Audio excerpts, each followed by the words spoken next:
j'ai fait énormément de vidéos pour montrer aux experts comptables à quel point développer sa personal branding sur les réseaux sociaux, créer du contenu sur les réseaux sociaux pouvait leur générer énormément de clients, pouvait leur apporter énormément de valeur. Comme par exemple le fait que faire du contenu sur les réseaux sociaux permet de créer un lien de confiance entre tes prospects et toi. Tes prospects auront l'impression de te connaître, te feront plus confiance. Et dans cette vidéo, on va voir 6 autres raisons de faire de la vidéo en tant qu'expert comptable. Alors on enchaîne avec la première raison de cette vidéo, c'est humaniser votre équipe. Humaniser votre équipe, déjà pour le premier point de cette vidéo, ce n'est pas juste faire du contenu sur les réseaux, c'est faire de la vidéo de manière générale. Humaniser votre équipe, c'est par exemple, si tu as besoin de faire de la vidéo, si tu as besoin d'expliquer quelque chose, un élément à ton client après avoir livré un travail.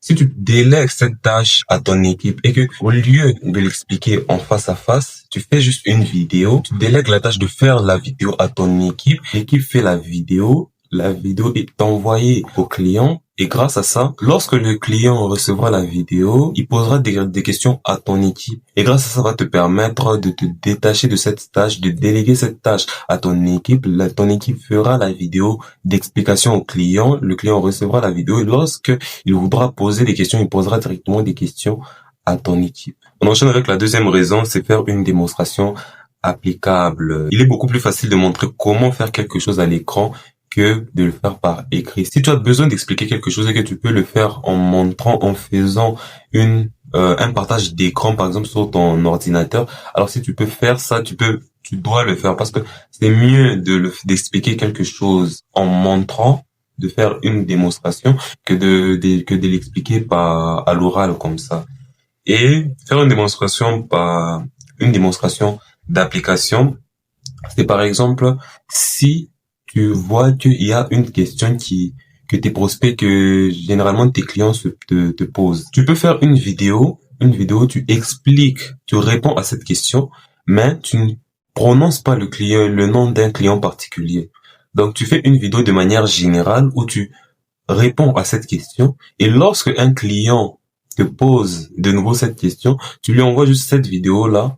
Tu lui envoies cette vidéo, le client aura l'impression que la vidéo est personnalisée alors que la vidéo peut être envoyée à n'importe qui. Donc, ce que tu vas faire, c'est juste de ne pas prononcer le nom du client, faire une vidéo de manière générale. Tu peux utiliser un logiciel comme Loom. N'utilise pas du matériel qui est cher. Par exemple, tu peux acheter une caméra, une caméra, ou bien tu peux te filmer directement avec ton téléphone et comme logiciel, pour filmer ton écran, tu peux utiliser un logiciel comme Loom. Tu fais la vidéo, tu ne prononces pas le nom du client et lorsque tu as un client qui te pose de nouveau la même question, tu lui envoies juste la vidéo. 3, pour les mises à jour récurrentes. Personne n'est naturellement doué à faire de la vidéo. Le secret, c'est juste de la répétition et de la fréquence. Donc, tu dois le faire le plus souvent possible et de manière fréquente. Ne fais pas juste un bloc de vidéo et c'est toi. Après, donc, tu dois le faire fréquemment. Et pour le faire fréquemment, si par exemple, tu as des mises à jour, des briefs hebdomadaires que tu fais à ton équipe et que tu as l'habitude de l'envoyer par email, tu peux le faire, tu peux envoyer ce brief-là en vidéo, tu te filmes directement, tu envoies le brief en vidéo. Si tu dois faire une démonstration, expliquer quelque chose, en enregistrant ton écran, tu peux utiliser un logiciel comme Loom. Tu fais le brief et tu l'envoies directement à ton équipe. Cela va permettre à toi déjà d'être plus naturel devant la caméra et ce sera plus authentique.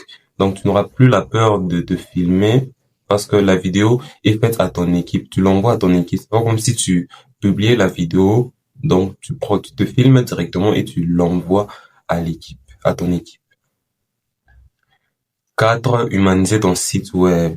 Une fois que tu as la compétence de faire des vidéos, tu te sens plus à l'aise à faire des vidéos. Tu peux faire une vidéo et la mettre sur ton site internet.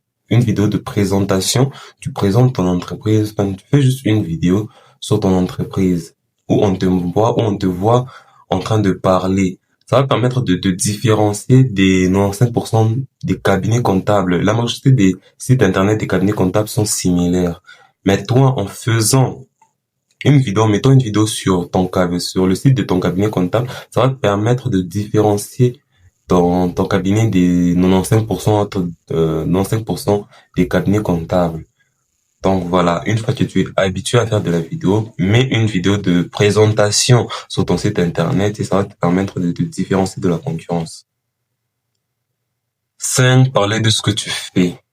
Bien que les experts comptables sont réticents à faire du marketing, ne savent pas vraiment comment faire du marketing, il est essentiel de faire du marketing sur les réseaux sociaux pour attirer de nouveaux clients. L'objectif, ce n'est pas d'avoir énormément de clients, mais d'avoir des clients qui dépenseront beaucoup plus d'argent, mais pour le même service. Voilà, c'est ça l'objectif. En faisant des vidéos, tu élargis ta visibilité, beaucoup plus de personnes vont te voir et ça va te permettre d'avoir des clients qui te paieront beaucoup plus cher que les clients que tu as là maintenant.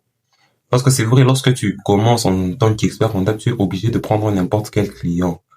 C'est compréhensible. Donc, tu dois faire du contenu sur les réseaux sociaux pour que beaucoup plus de personnes puissent te découvrir et grâce à ça, ça va permettre de trouver des clients qui te paieront beaucoup plus que les clients que tu as là maintenant.